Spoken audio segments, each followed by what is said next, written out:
And the monkey flipped the switch. Yeah, caught me right in the middle of a swig. Yeah. Nice. For, Mud water. For future when we get ourselves a sponsorship from Kachava protein. Yeah, Kachava. 'Cause I actually use it. Oh, okay. There you go. See? I mean, that works. Get a sponsorship and get up there and peddle something that you want to make people think you like or that you use or whatever. Use it. Sponsor. I don't think there's a product out there that's going to sponsor us with the things that we're going to be talking about. Yeah. I don't think they're going to attach to us. Distance themselves, maybe. Distance themselves from us, yes. Attach, no. I'm sure we can find something. Maybe. What was the big thing a few years ago? Oh, the Fleshlight. The Fleshlight. We'll sponsor the Fleshlight. Joe Rogan did that for years. That's how he got his big. Now, Joe Rogan, he's not very controversial. But no. I get. Oh, you've moved your camera, so now I need to move my screen. There. Okay, that's good enough. Sorry. Yeah, shit. I try to put my camera. Yeah, I try to put my camera right below your face so that I'm looking at your eyes right over the camera. Yeah. Yeah, that's how we do it in the studios. Just right over the camera. All right. So I did have chemo yesterday. Yes. I am now in the maintenance, so it's just the rituximab. Before I was taking rituximab and some other god-awful poison. So the rituximab has some side effects, as always, but it's the Benadryl hangover that I find is initially the worst. What are they doing with Benadryl? Oh, well, the rituximab and the chemo drugs will cause like anaphylactic shock and cause my throat to close up and I'll die. So so in order to prevent the poison from killing me, they do injection Benadryl into my port and dope me up so that my histamines don't react and I don't die. Isn't that reassuring? Yeah. That's so much fun. That's astounding. Yeah. It's weird that I'm taking a drug that will kill me if I don't take the drug before I take the drug that will stop it from killing me. So that was weird. And then last evening, what the hell's wrong with my words? Oh yeah, drugs. I had previously done there was a Facebook ad for a lawyer or a law firm that was doing Roundup lawsuits. So Roundup already lost the litigation for fault. So they've already been found at fault for causing cancer, for putting essentially Agent Orange in their stuff. And that's what that's what they used Agent Orange from, to drop all the leaves from the forest so they could shoot the locals. So Roundup does the same thing. It drops all the leaves from plants, kills the plants. But I have tried two other law firms that had dropped me for some reason. Either they didn't feel I qualified, or Roundup somehow is making it difficult for them. One of them said something about because I had follicular cancer that they weren't covering that particular side of it. So I got all this is a build up to I got a call last night, and I was on the phone with another law firm. And at one point I had hung up and I was calling them back. And when they answered the phone, they answered it law firm. And I went, I've never called a law firm in my life or a business in my life that didn't tell me who the business was. And I got super paranoid. I already sent them a bunch of information, screenshots of my diagnosis, so because they wanted my name with the diagnosis and the doctor, date of birth. So if they were a scam, I'm in trouble. So I got real paranoid, and then they tried to call me back, and I didn't answer. And this morning I called the company, because when I did ask them what law firm they were, they did say what law firm they were from. Do I want to drop their name just in case? Is that They're public. Napoli Skolnick PLCC Attorneys at Law in New York. And that's who they said they were for, but I didn't trust them. So I then did a bunch of research, was looking for scam notifications. I couldn't find any direct scam notifications. So I called the attorneys directly, and they said they did use an outside call center to bring in information. And then once they got the qualifying information, then it would get sent to them. So they did certify that it was them. But the person I was talking to, and this is what I wanted to talk about, bring it up when I said I wanted to mention this. All right. The person I was talking to, I was always already in the mindset of is this a scam, or is what's the deal? Because as I was talking to this person, the receptionist, whoever takes the information from the attorneys themselves, she was Latin, was speaking, had a fairly heavy accent.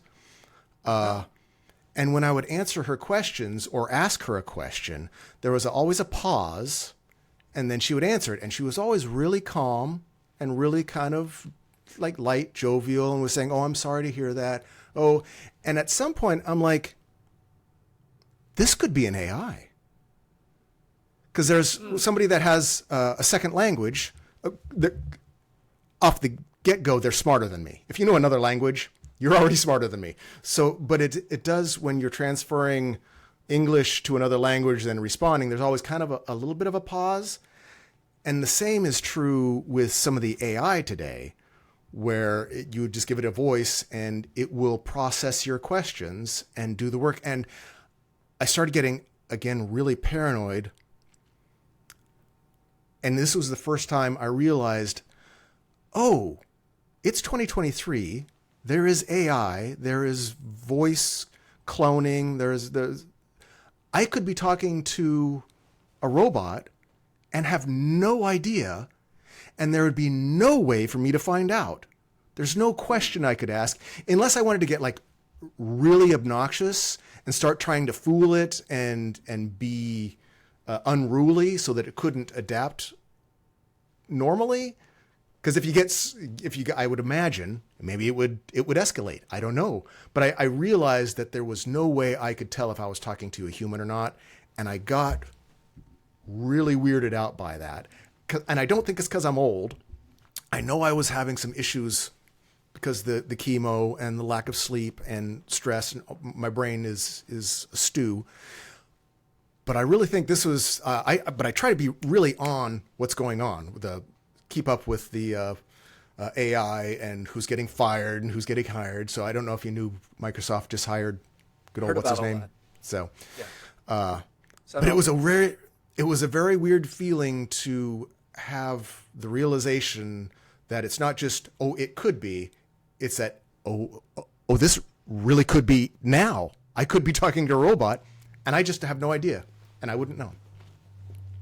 So that was my experience the last few days. Chemo, talking with lawyers, scrambling to get documents and upload and all that. But now I'm wearing a nice shirt. I shaved and irritated my neck. I left everything else to be semi-scruff and podcast sharp. manly. Thank you. Fantastic. Yeah. So, what all was the voice You've got on the other end of the fucking phone? microphone. Ooh, Yeah, look at today you. I do. Ooh, you've got like an arm. You've got yours is coming in on an arm. yeah. That's very swank. Okay. Well, this is actually the one that I used 2 weeks ago that gave us the godlike echo, and I'm hoping that doesn't happen again today. I don't hear it.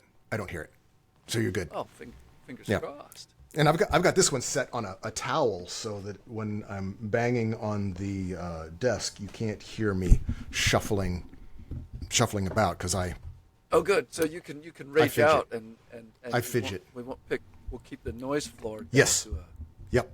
minimum. Just the rage. While you're raging. Just the rage. That's all we want to capture. Just the rage. Just the rage is what you'll get. So the voice on the other end of the phone. What was Yes. the voice trying to achieve with you? Were they just gathering information? Yes, they wanted to establish that I was who I was, that I qualified generically for the payouts. You have to have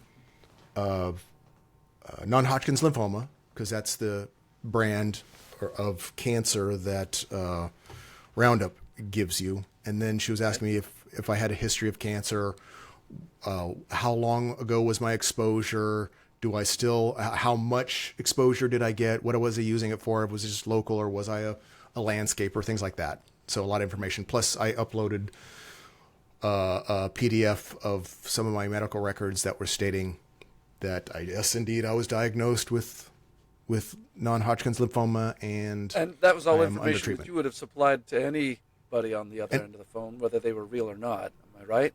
Right. That's in order to get hire a lawyer and get them to represent you for the lawsuit. That they would have to get all this information. So it wasn't weird information. Right. Yeah.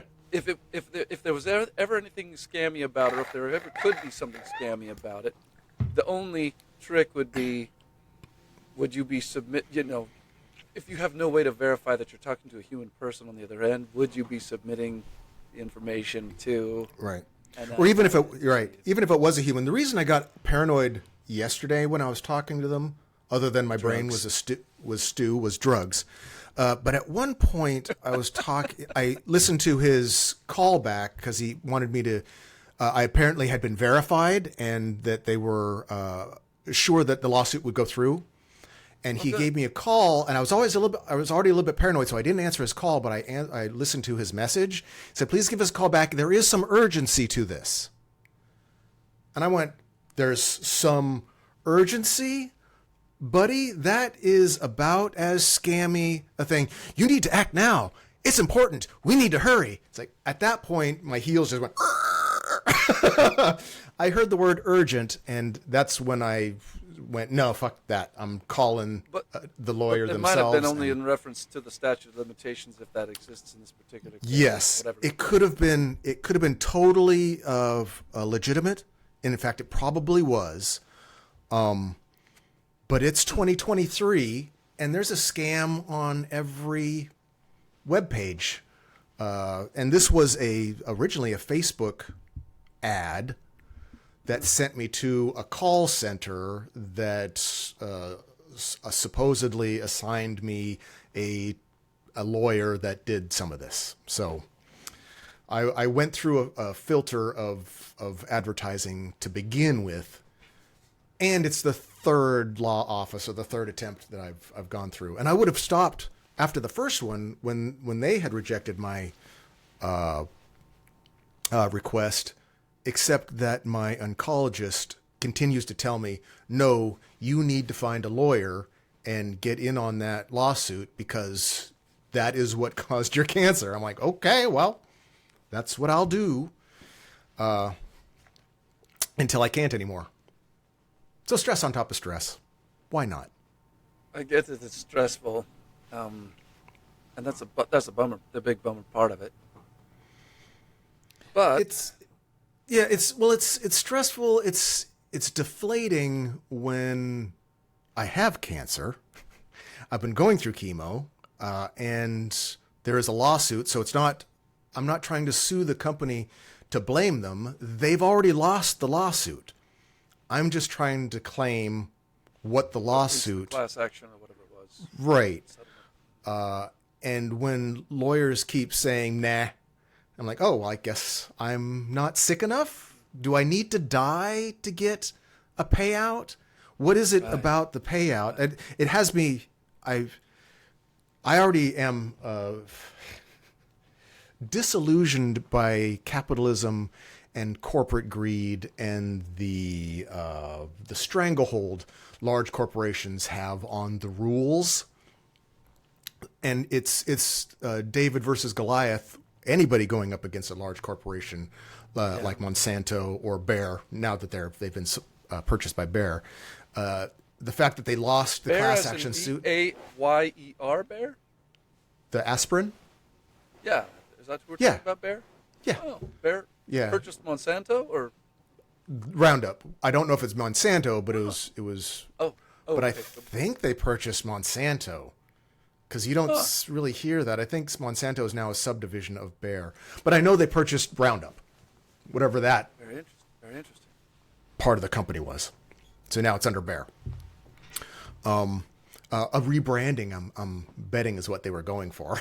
That we don't want people remembering that we used Agent Orange in our neighborhoods to deal with weeds. So, but yeah, it's just a little deflating having to defend my case or present my case over and over and over again. It's kind of like the whole welfare unemployment thing, where you have to prove how poor you are and desperate you are. It's like, well, that doesn't feel good. Yes, I'm so pathetic. I deserve government handouts. Thank you. No, of course I'll explain it again, over and over and over, how worthless I am and where I can't make. Yeah, it feels like being kicked in the face over and over. Yeah. That's not something that I personally have ever gone through, but I've also opted to starve or be without a home before I went to that place. Is that something you've actually done? Yeah. Well, I've been union. A lot of the jobs, in fact, most of the jobs, except for the restaurant, have been union. And so you pay unemployment.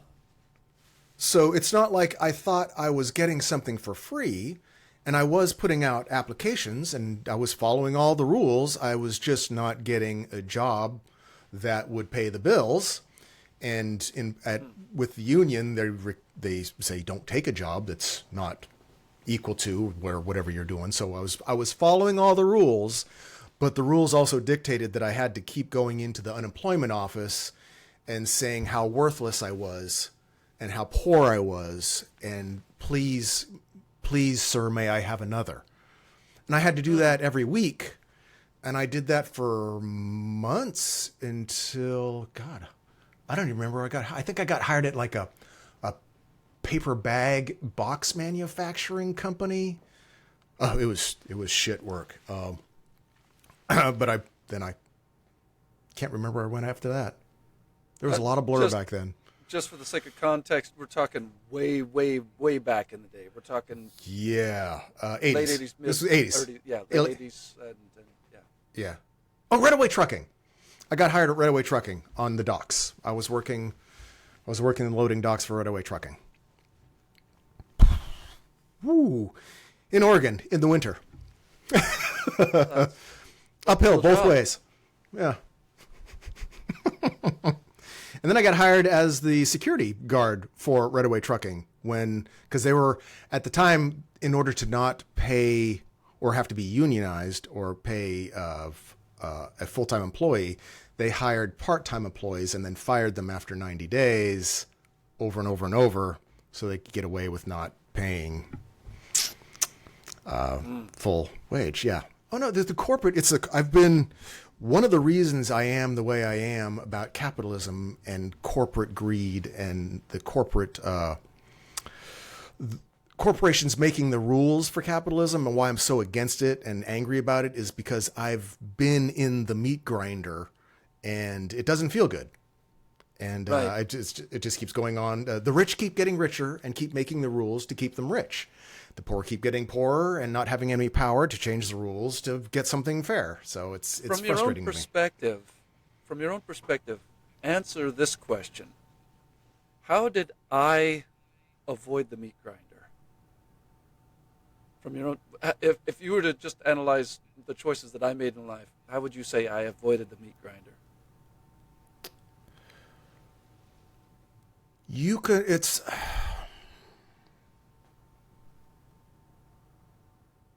The same way a scab avoids the meat grinder. By a scab, you're not talking about the kind of scab you get on your body after you've lost some blood. No, no, no. Now I don't, as I'm sitting back in my brain soup and doing the rim job breathing, Wim Hof breathing, and I trying like to be rim job better. That was pretty clever. rim job breathing. Way to go. Thank you. Keep up with that rim job breathing. Thank you very much. They're all different tactics for survival. Man. Yeah, you were just, I think, because you were of the mindset, because for a long time you were non-number, you were a non-numerical, Right. Outside the system, outside. anti-tax, anti-IRS, anti-government control, Lamb. which is weird because that's capitalism. Government has control over capitalism, and corporations have control over the government. And you were going, yeah, that might be so exactly how it is. I don't know. so you're anti-corporate because corporations. That's neither here nor there. I'm trying not to be upset by any of that. I'm trying to take the Wayback Machine. In fact, the answer would be because you didn't follow the rules, and I was trying to follow the rules. I was trying to follow the rules of a good union person that's trying to stand together, shoulder to shoulder with the other workers to get some sort of power over the corporate greed. And you were going, well, fuck that. I just want to eat. Both totally valid. Here's the difference in mindset that I'll just toss out to you, and you can bounce it back to me. For somebody that believes in the union and wants to join the union and whatnot, they are essentially assigning their negotiation rights, if you want to have it, but we'll just say negotiation. They're assigning their negotiation duties. They're outsourcing negotiation. That's even better. They're outsourcing their negotiation to the collective group of that thing. For somebody that does not join that group, they are retaining all of that negotiation. They take on the role of the negotiator. And so but there's say, right, here's sure. what I'm willing to work for, and here's what I'm willing to do for that amount of pay or whatever it is. Right. So you have the negotiation power of one. Exactly. A union has the negotiation power of many. Right. So that's exactly the difference. That's the difference. With Now, you going, well, you're not paying me enough, so I'm just going to leave. And a corporation's going to go, see ya. A union member goes, you're not paying enough, union, and they all leave and then picket you until you behave.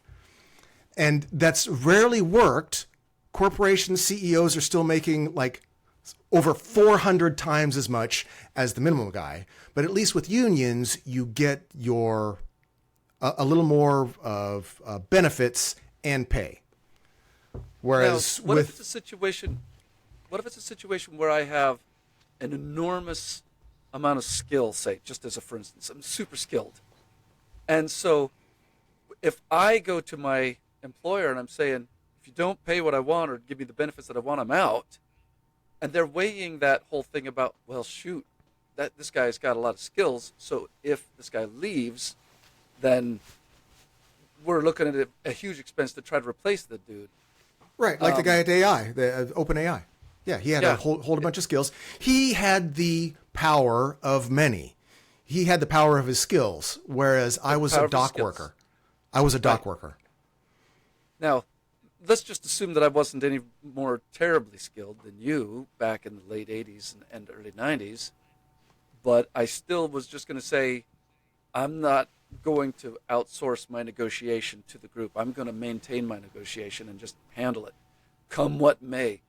Is there anything wrong with that?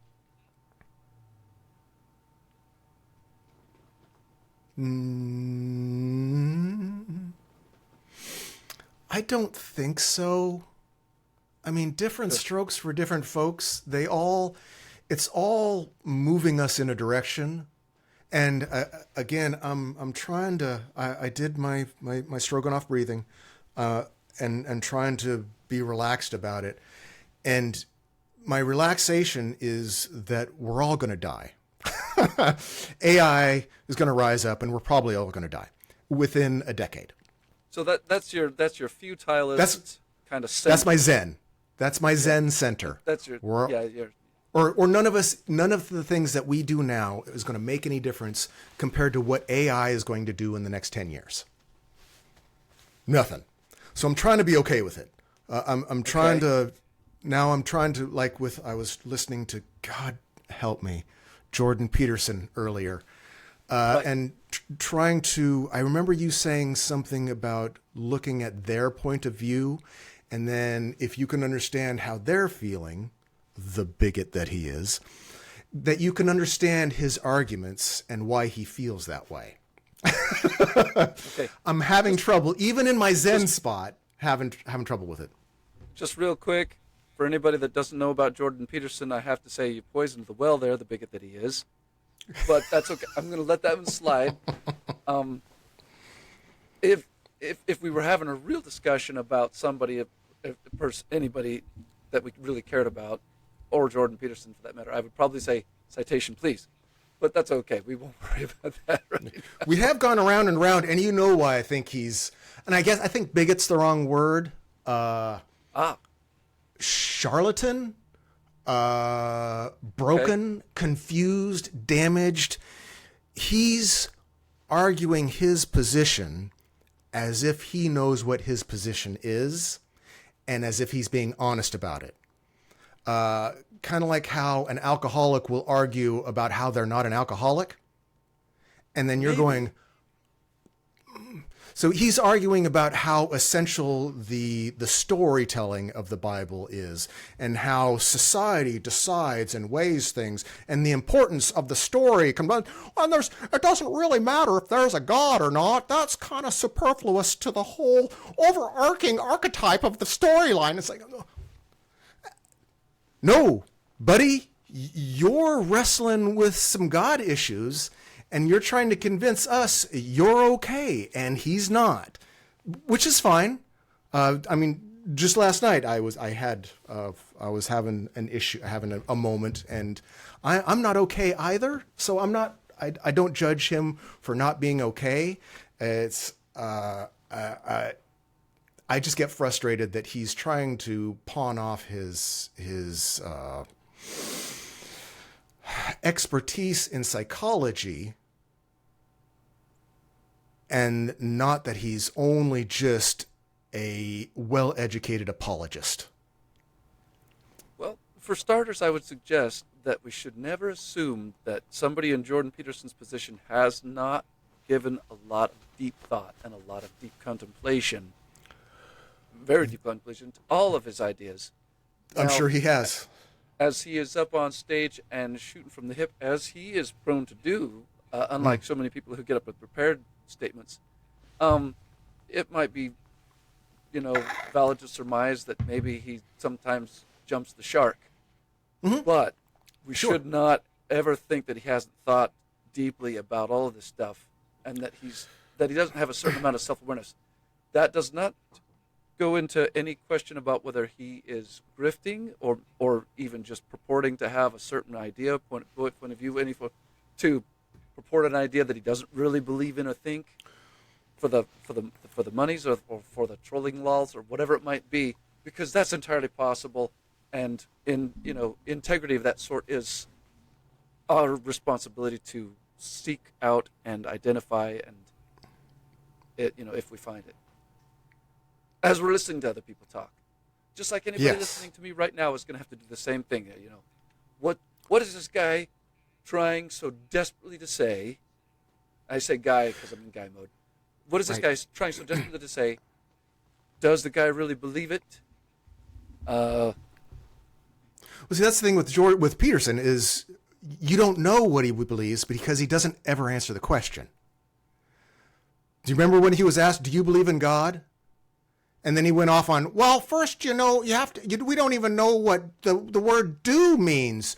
or believe or God, or it's like he goes on this, this tirade of what words mean. And the question is, do you believe in God? And he doesn't ever do it. So that's the first one. The second, that's my first issue. If he's feeling like he's just doing an artful dodge, you might be right on the money. Yeah. I don't think he really knows. I think he's struggling. I think he's living in an existential crisis. So that's, I think he's really intelligent. He can argue, just like Ben Shapiro. I don't like him, but just like both of them, all these debaters that are irritating to me. Can I debate you for a second? Because actually, I don't think Jordan Peterson really debates that well at all. I don't think he's really trying to debate. He's very smart. He's putting out ideas, but he's more of a question asker. If he's a debater, he's not at all what I would consider to be a master debater. No, he is not a master debater. But he'll catch you on something if you try to hook him. If you stand up and try to argue with him in bad faith, like what's her face from the BBC those many years ago, right? He'll find a way and hook you. But see, he was really just trying to do that. He was just trying to put out the idea. Yeah, but he was working from his place of power, where he was educated in psychology. See, that's my problem. That's my problem number 2 with him. He's trying to use his scientific education of psychology to promote the idea of magic. He's trying to use his scientific, the letters after his name, his authority, to propagate the idea that it's magic. And at that point, you're just always wrong. You're going to lose Sean for sure. Yeah, as I'll quote the great Tim Minchin, every mystery ever solved has turned out to be not magic. So if you're trying to make an argument about faith or meaning, and I do understand, that was the other thing. I had a bit of a existential crisis last night. I got really high and was laying on the floor in the living room, pushing my thumbs into my eyeballs. And I saw, the infinite mirror illusion, where you see mirror after mirror after mirror into this. When I was pushing on my eyeballs, I saw a mirror, infinite mirrors into the distance, and I was super high, and I knew that the mirrors were portals, and every portal opened into a void that was infinite, and the portals were infinite. So I was looking into an infinite amount of portals into infinity that were infinite. And so my grasp, I was having an existential crisis on meaning, I believe.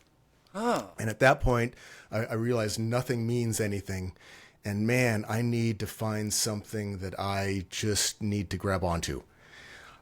But the answer was never fucking magic. So, but other people don't feel that way. They think that the world somehow is running on magic, and that frustrates me. The world is super fucking cool already. We're not a void. We have stuff, and I'm trying to grapple with that myself. So it's not that I have some understanding and I have some empathy for Peterson. I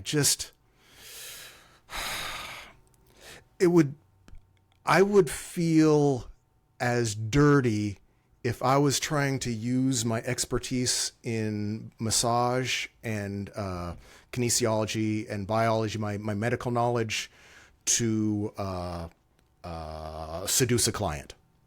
If I was to try and be a gigolo using my influence I would have over my clients, that's how dirty it feels when Jordan Peterson is arguing for the God hypothesis. Kind of sideways. It feels dirty to me. Yeah, I get you. Well, as far as the whole field of psychology goes, I have, my great, let's just say love-hate relationship with it. Going back to Sigmund Freud, who I don't really give a fig for, down to Carl Jung, who I think is pretty interesting and has some interesting ideas. And Jordan considers himself a student of Carl Jung, but there was a psychologist, and I'm not sure if he was just a psychologist. He may have been a psychiatrist. I can't even remember what his degrees were in because they would have been either German or Polish. But Viktor Frankl had a very excellent practice in whichever one it was, psychology or psychiatry. I've read the book several times. I should know this stuff. I haven't read the book, so you're already ahead of me. Before it was stripped away from him by the Nazis, and his family was killed, and he was thrown into a concentration camp, and survived to write Man's Search for Meaning. So as you're having an existential crisis, one of the possible remedies you could consider would be to go ahead and crack that book open. It's not an easy read, very and not an easy read for the purposes of trying to understand whatever psychology or philosophy is in it, because that much of it is academic. It's not an easy read because he goes into some detail about the horrors of the concentration camp and how he was able to survive it. And this is where I go, because every time you've ever experienced something like that, your brain always goes to, what would I have done? How would I have survived? Would I have been able to survive? And I've got to say, I agree. I think I would have been one of the first to go. But then we get into one of the more interesting questions, and that is, and this is kind of going down told a new thread, but it could very easily come back around to unions if we followed it through. But for now, let's just go down there. One of the ways that the Nazi Party, the Nazis, the people actually in charge of the camps, were able to do this on such a skeletal crew, at such a very German efficient way, if you want to get downright technical, true to the term efficient, is by recruiting many of the Jews that were contained in the camps to handle the administration, do the literal dirty work, to do the handling of the other Jews. And so in order to get a little bit of extra rations or whatever it might be, getting your scoop of soup from the bottom of the pot rather than the top. Right. Some of these people would turn on their very own kin, their families, their blood, their neighbors, to be either, narcs or enforcers or just extra security guard in the whatever it might have been. I don't even know how it worked completely, but or promises of escape, or promises of being saved, right? Or even that. And so, even on top of the question of whether I would have survived, I was asked the question: would I have been one of those Jews who, when they got hungry enough, was like, okay, I'm going to turn on my neighbor over here, who's also in the camp with me, because I don't really care about him, and I just need a freaking crust of bread? Would I be that Jew? Because there was a name for them, and I can't think of what it was, but that's a horrible place to be Judas? in. And yeah, a horrible place to be in, and a horrible decision to have to make for yourself, because I'm sure that many of them were thinking, if I do this action against my neighbors, there's a chance that I'll be able to save my family, maybe. Something like that. Sure. So There's always, it might not have been 100% selfish, but whatever it was. It would have been rationalized, though. Yeah, it certainly allowed for the Germans to inflict, frankly, maximum damage in minimum time with minimum personnel. Yeah. That's a common, that happens through war, Romans, any of the prisoner dilemma type things. Do you remember V? Right. The miniseries V, where they were recruiting the other humans to snitch on their neighbors. I never saw the miniseries. I only saw the. Oh, it was very much based on the Jewish concentration camps and the aliens being the Oh shoot! I thought you were talking about V for Vendetta. No, V the miniseries. They were the literal lizard people from outer space disguised as humans. So are you stealing talking about our stuff? The mid-'80s Yeah. Miniseries, or Yes. the one that came out later? The original. The original. Whatever. In the 80s? Okay. Yeah. Yeah. You know, I probably had to go back and watch that. I'm sure it would be very enlightening viewing. It was all politics. I mean, Yeah. throughout my life, and I think that's one of the reasons that I'm still into it now, because it caught my attention and I picked up on the political line through it, and the how shitty people can be shitty to each other and good people always seem to get the shaft. I mean, it's always the powerful being sneaky. I've been hypersensitive to that all my life. And I was scrawny, redhead, pasty, freckled faced. I had bullied me taped to my back and forehead. So I was always really aware of the powerful picking on the weak, or taking advantage of the weak. Because I was the weak. I was the bullied. Unfortunately, I wasn't. And that's why I got into bodybuilding, because I thought that would, at least I could, beat up the stupid bullies. But it was the real bullies that didn't use muscles that always get you. The alpha male is always the scrawny little guy in the back telling the big stupid ones what to do. The idea of alpha male, that the big stupid ones think that they're the alphas. They are not the alphas. They do what the alphas tell them. So those are the dangerous ones, and those you can't build enough muscles to defend against that. It is pretty interesting.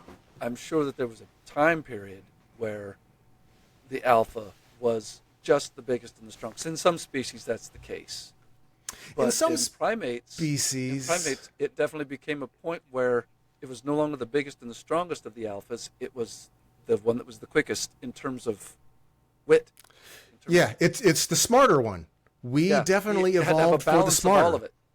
Smarter, you had to be able to look charismatic. Yeah, when the big one was picking on you, you had to be able to look at a couple of the other little ones and go, "Hey, it's going to be you next. What are you going to do?" And then they did something. The other thing that changed it was being able to throw. Yeah, being able to throw changed everything. You could be as big as a house, and I'll just keep pelting you with rocks until you die. So it doesn't matter how big you are. The smallest guy, as long as he's got a good whip on his sling, gave us some leverage for the throw. Yeah. So alpha male, and actually with wolves, was I watching Tom again?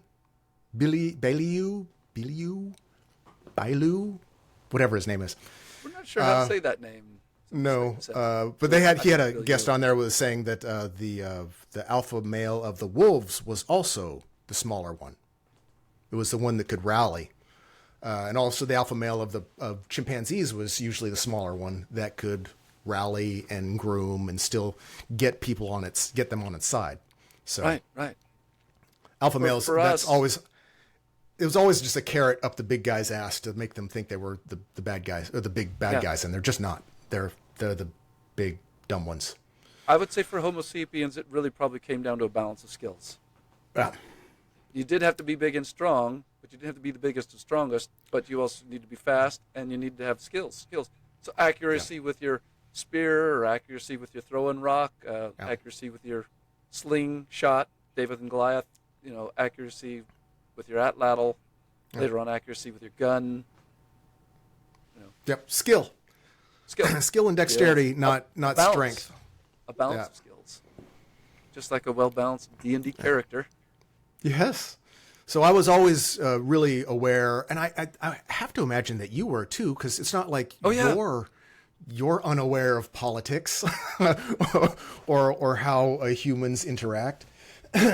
You've always been quite aware of it too, but you were in a totally different environment. You were in the Mormon soup, the conservative, middle of nowhere, religious. You had You had different rules that you were trying to navigate, and I was trying to. My dad was always, as far as I can remember, Union. He was Freightliner Union guy, so that's where I learned my Union thing. I guess that's just how it goes, though. Yeah. For me, the Union, I saw the Union as being an obstacle, and I'll tell you where this. You were taught that. I remember your dad saying that. Well, see, the thing is when I was between gigs, I joined a union for a short time to work at UPS as a sorter, and I Yeah. had to join a union. Later on, between gigs, I was offered a gig where I was able to run projections at a movie theater, and there was an actual union for that. Yes, But there is. Or was. yeah, in Kentucky there was a union for that, and I said I won't join the union. I didn't want to go through that process again, and I didn't want to have to bother with it, and I saw it as an obstacle. I wasn't just thrilled with how it was to be a union to work for UPS, and not to be fair, the UPS job was also not the kind of job where you're like going, love my freaking UPS job. But running projections in the movie theater, that was cool. There was a lot of perks to that job, a lot of perks. I want to get into the detail of what kind of perks it might have been running projections at a movie theater, but it was good fun. Oh no. There's 80 movies that I can remember where the guy was running the projector. Yeah. There's perks. And when they were saying you can have to join this union, I was like, how about we just keep me working here on the down low, and we'll skip this whole union BS. And then there came my next experience with unions was the one where there's a musicians union. There's even a musicians union here in Florida. There's an actors union.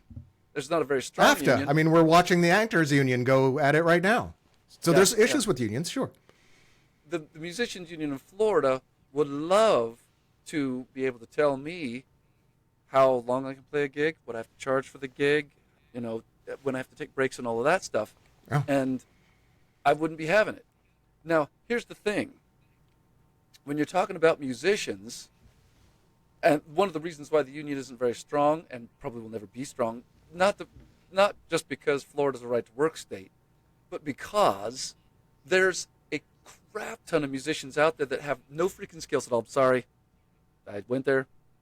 But no, it's true. Yes. There's a ton of in every industry. There's a lot of hairdressers that really shouldn't touch hair.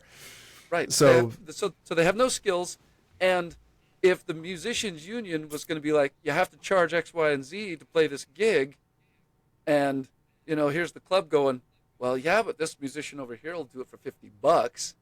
So what if he's doesn't sound as good as the other guy, but he'll go in there and do that for below the union wage. Now, here's on the flip side. What the union has negotiated collectively, as they do, for what a musician could get paid is below what I get paid. So you see how the musicians union would be a true obstacle for me, because I'm going, I don't want to get paid what they're willing to pay for a union scale. That's not enough. I can, by myself, negotiate more because I can sell it to the club owner. Sometimes, not always. There's some idiot club owners out there, and that's a whole nother thread. But generally, I can sell it to the club owner, and they'll say, okay, well, I see the value you can bring to my club, because it's, about how many people you can drag, how many asses you can put into seats in here. So, there you go. And the union doesn't help with that. The union negotiates a wage. It doesn't help put asses in seats at all. So it's no wonder that the clubs are like going, well, I mean, you got this nice roster of musicians over here, you union, you glorified agency, but we're just going to use this guy over here who's going to charge us $50, or they're going to call me, to get actual results and pay for those actual results. Yeah. And then on top of that, and not for nothing, but this is just me blowing my own horn as I do because I'm a sax player. Yeah. When I go to play my 3 or 4 hour gig that's way longer than what the union would ever, be okay with, I play it without a single break. I just play it. And there's reasons for that too. Because I get tired on the break. I don't want to bother the stopping. But if you stop and then you got to start back up, it's like, God, it's like trying to, it's harder than starting in the first place. So you just keep going. You keep the energy up. And then there's no breaks. Club owners love that. But the union, if they knew about, if they were really, really looking at what I did, they would be sending the goons over, I think. I don't know. They would shut you down. Yeah, sure. There's no goons in Florida that I have to really worry about. But if I was in New Jersey or New York, who knows what could happen? So the reason it's an obstacle for you as a musician, from what I've seen, is because you're an exception. I have skills. The union is not for the exception. The union is for the group. The union is a government for workers to fight the government that the corporations have in their pocket. So it's a way to balance the power for the group. But if you're an exception, you're not going to fit into that. It's going to fit like a jacket that's too small. So the only place at which I'm all for unions existing. I think that's great that they do, and that's going to be a thing for some people to do, to outsource their negotiation to the collective. But there's a place where the union crosses the line. If I'm in, just say for instance, if I am in New Jersey and I want to play a gig and they're saying, no, you cannot play that gig and don't even try it because if you do, the goons will come out, that's where they cross the line. Mm-hmm. And so the question is should that be allowed? And in fact, we already know that it shouldn't, because when they have to take that kind of action, it is done either with the complicity of local law enforcement or without the knowledge of local law enforcement, because I would say, frankly, and this is only my humble opinion, I could be wrong, please correct me if I am, but in a situation where the union takes actual aggressive action to stop somebody from performing work that they want to have control of, that is where law and order has broken down at that time. Only one place. I'm not quite sure why you have that idea. That's breaking the law? No, that they wouldn't use the law, where the union wouldn't go to the sheriff and go, he is breaking the statutes that we have an agreement with the city as the union representative. He is not supposed to work without this permission. He does not have the permission, the licensing, to do this gig, and they're going to send them after you, just as the government would. If you're doing something the government doesn't like, they're going to send the muscle to stop you. So in that case, unions, it wouldn't have to be goons at all. If I was actually no, it would be the goons. It would be the same goons. It would be the police. Yeah, exactly. If I was breaking actual municipal law or county law because the unions were in bed with the local government, or even government at a higher level where they had been able to lobby, push through legislation to make that what I was doing illegal, then yeah, that is definitely unions using the government's monopoly on the threat of force. And obviously, if I'm a law and order person, which I am, I wouldn't book that gig. There you go. So now, what you have is a situation where the people who live in that place where those laws are in effect now do not get the benefit of the most wonderful, highly skilled musicians, if that's what they were wanting to have. They'll have whatever the union provides for them. They will have the protections that the union provides for the workers. You're taking it. You're seeing it from the snowflake. You are the skilled snowflake in music in your arena. But the majority of them are not. You're not going to get Michael Jackson playing a gig down by the river. Right. See, he's doing other stuff. So the union isn't for him. The union would be an obstacle for him, or any large entertainer.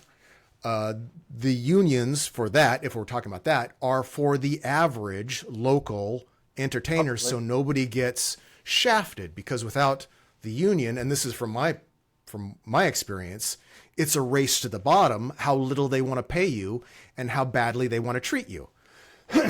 And they'll continue going to the bottom because it was unions and it was protests and it was fighting to even get children out of the coal mines. And so we didn't have to work 6 days a week, 7 days a week, 12 hours a day. It took unions. It took the fight against the businesses, the power of the group against the wealthy business owner to stop fucking abusing everyone, because nobody else had a choice until they rose up as a group to protest it. But it's always going. There was always the choice of not going to that job, though. They But a go lot of back times out there in the field. wasn't. But a lot of times there no other work. wasn't. There was no other work to have. No. They- And then it's either do this 60-hour-a-week job or go back to hunting and gathering. Or I'll get why else would you do it? They weren't doing it because, oh gosh, I want black lung disease. They all knew about it. They've had family. Why did little brother go to the coal mine? Why was that a big thing in Manti? Was there anywhere else to go? Are they supposed to go out? His other option was to work as a farmer somewhere, and or move For even less. or less. Right. For less. So it's always a battle between the workers and the business owner. Unless the business is super, super great and super, super progressive, and they I go, would use the word negotiation, but you could say battle if you want. tomato, tomato. Well, see, the thing is that the business owner is not going. First of all, the business owner is not holding the gun to the worker's head and saying, you have to work here. That's the first thing. Not in America. No, he's not holding a gun. He's holding the means by which they can eat, the means by which they can keep their dwelling, the means by which they can feed their kids. He doesn't have to have a gun. But He doesn't need a gun. But little brother doesn't have to live in that town. A lot of people don't know. It's a manipulation. It is a manipulation, and I'll be the first to agree that there might be some low level. I don't know. I wouldn't call it fraud, but if you want to call it manipulation, we could definitely call it manipulation. It is a psychological manipulation, taking advantage of an ignorant person with not a lot of skills that doesn't know or have the confidence to go out and go somewhere else. Now, to be totally fair, real quick, we are talking about little brother when he was very young, and he has done the upwardly mobile thing. He is now an electrical engineer. Yep. And it would have been the money that he earned in the coal mines that helped pay for the education that got him the degree in electrical engineering, and now he's making bank. So we don't want to make it sound like he was completely stuck, because he clearly wasn't. Nobody also, is. He moved to Salem, by the way. I don't know if you're aware of that. Oregon? Yeah. Oh, nice. Yeah. Yeah, we should go back and visit him, see how he's doing over there sometime. We should. As soon as I get. He's got himself a Harley and a hot rod and a big truck, and he's and a cute wife and daughters and just having a great time. Yeah, I've remember fondly visiting him in Manti, and the whole crew. I have fond memories of everybody back then. The thing about the Manti was that was a different wife. Oh. Well, little brother was always is he's not with the church, is he? No, I don't think so. I don't want to make it. I don't know how much I should really say over this, because Yeah, that's fine. That's fine. I don't know all he was always more rebellious than you were about in that area. You got up and left. He stayed and fought and was angsty. Thing. Yeah. But to be totally clear on that whole different wife thing, that was actually not him. That was her. There was a lot of drama involved in that, and I don't know how much I should say in a podcast on YouTube, because that's fine. That's fine. I was just using him as an example. At all, but yeah. Oh, perfect example. I'm just saying he wasn't stuck. He exercised some leverage, became upwardly mobile, and at this point he probably makes twice what I do. Yeah. Probably. Electrical engineer or any kind of electronics or of electrician is going to make bank right now, because everybody's converting over to electric. He's killing it. Which is one of the reasons, if he had been born 50 years earlier, he would not have gotten out of there. He would have died in the coal mines.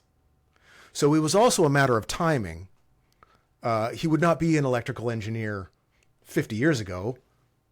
I don't know, because there weren't a lot of those. I think that when it comes to whether or not somebody is stuck in a job, it has to do with their mindset. And I could be wrong here, but Sure. but it, That's the manipulation. it is. There's a little skill that I was slow to learn in my life that Dad tried to drill in me, and it was one of the skills that he did try so hard to drill in me. I wished it had taken earlier. But the skill is living on less money than you make. Part of the reason why I sucked at that so badly was because being a musician, it's always feast or famine. There's Right. points where you're making a ton of money, and there's another point where things are just totally dry, and you are surviving on what you were able to put away while times are good. Very, like a squirrel in the wintertime. So Yep. there's that. And Yeah. maybe it was my ability to survive those lean times was only because of what Dad did. Was able to teach me about. Absolutely. It was your training. It was your upbringing. Because I don't know if you've noticed, we're not squirrels. So we don't have that training. Money is the opposite of what primates like to do. Math is hard for monkey brains.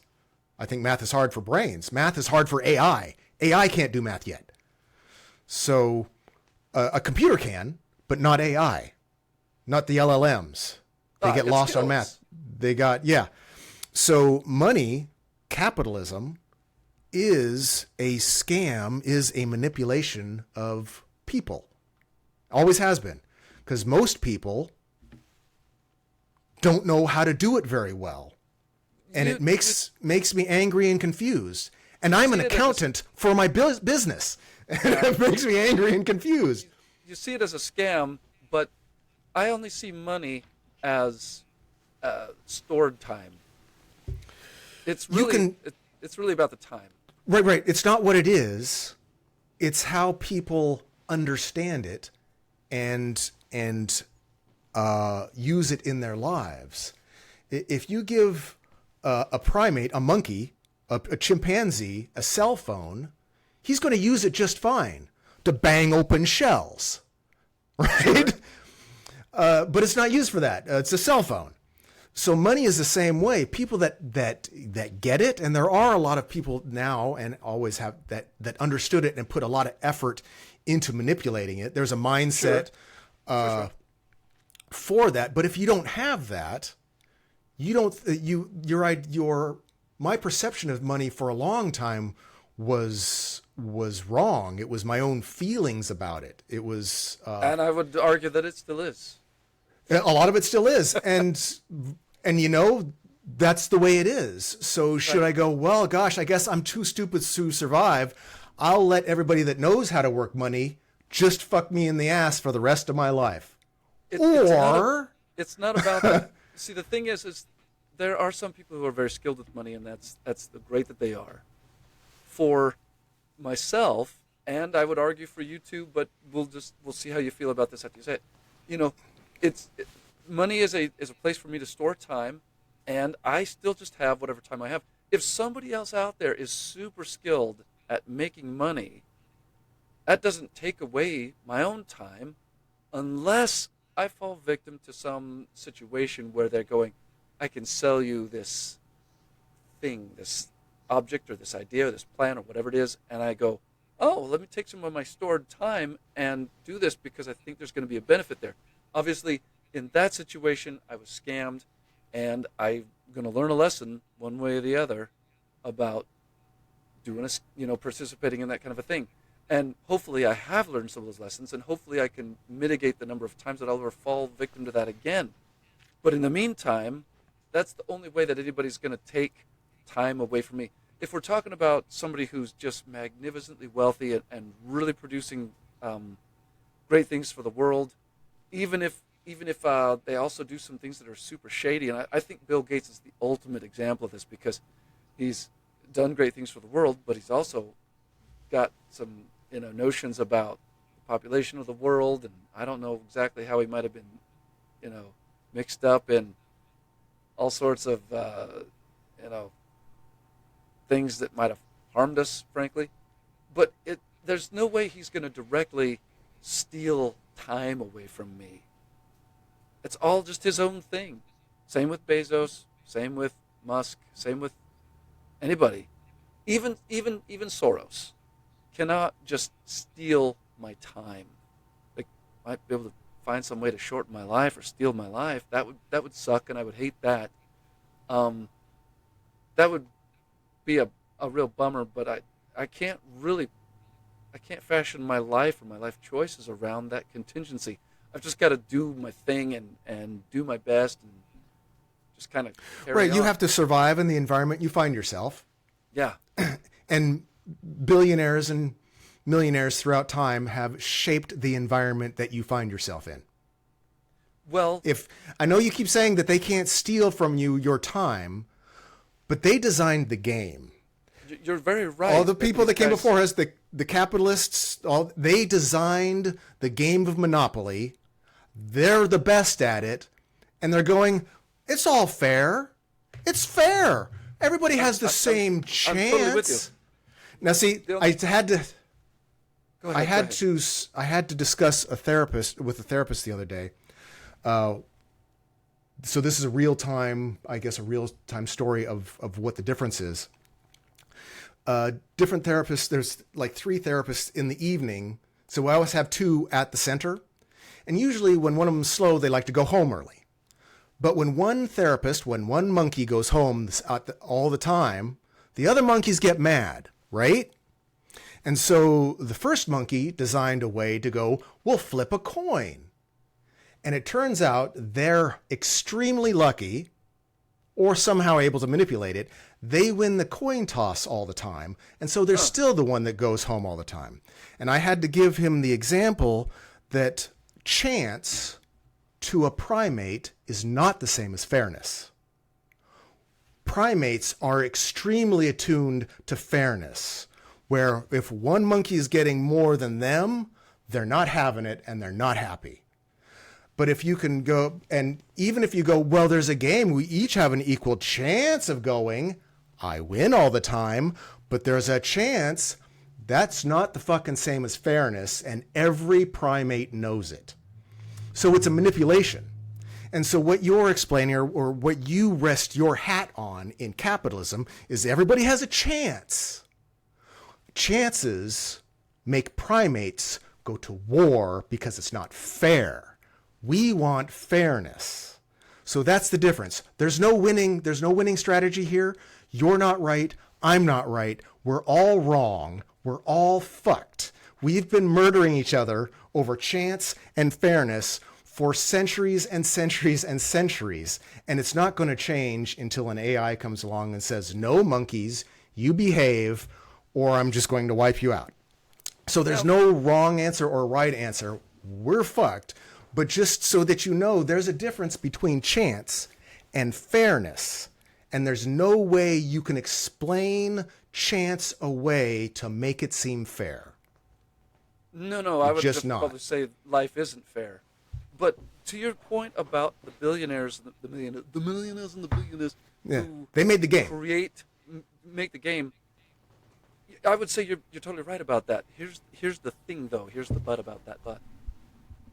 I would rather be playing that game today than the game that they had made 100 years ago. No question. Or 200 No years question. ago.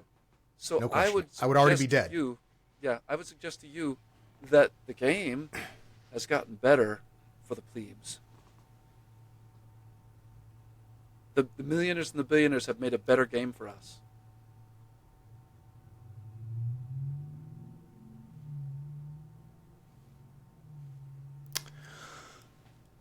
There's no question that everyone has more opportunity now than at ever before. We have more resources, more knowledge, more access, more chance. More opportunities for upward mobility. More chance. Not fairness, chance. No, but life isn't fair. The problem with that is primates will rip your testicles off and suck the eyeballs out of your head if they think it's not fair. Right? We know what an orangutan does to a human being when they're pissed off. That's primates. We've seen primates. We are primates. Yes, but we have a little bit more self-awareness than that.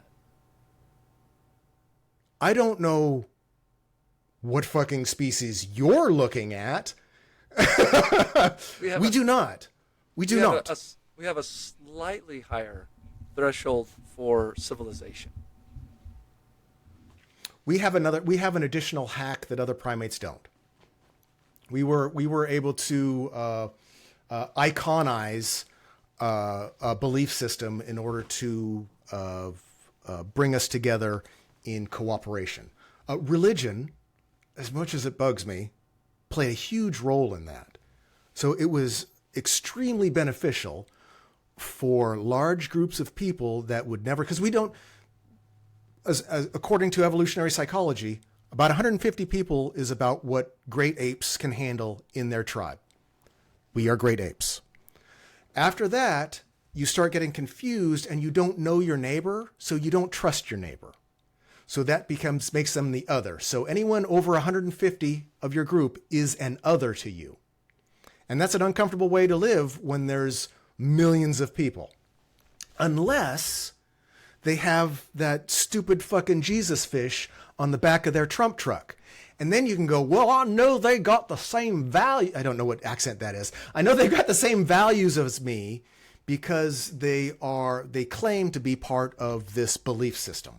So it's a hack to be able to make the tribe bigger because of recognition of a club.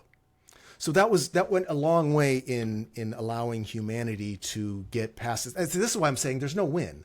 We're all screwed. If religion is the thing that's allowing us to get together in big groups, we were never going to go farther than this. Well, We're done.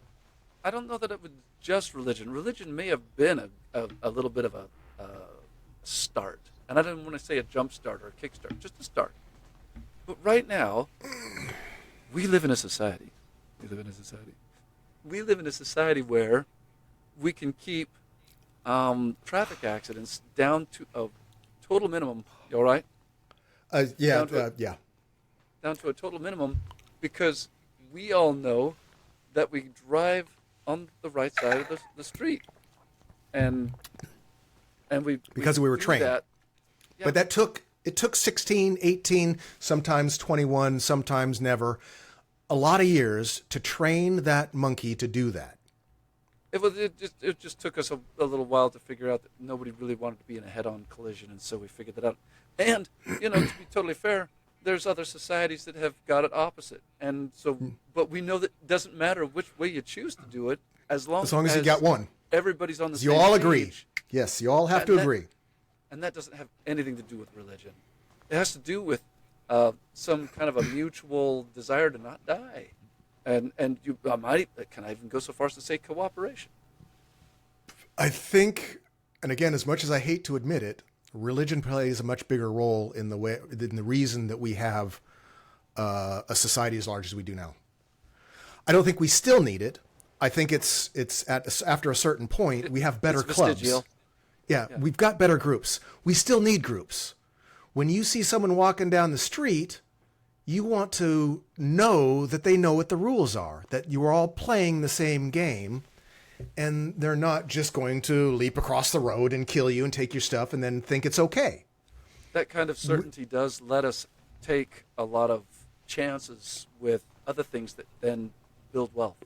The chance to even walk down the street. Yeah. So now we have secular laws that take the place largely of religion before we had secular laws, because religion used to be the rule book. They would tell you what foods you could eat, what clothes you could wear, what you're supposed to do on the weekends.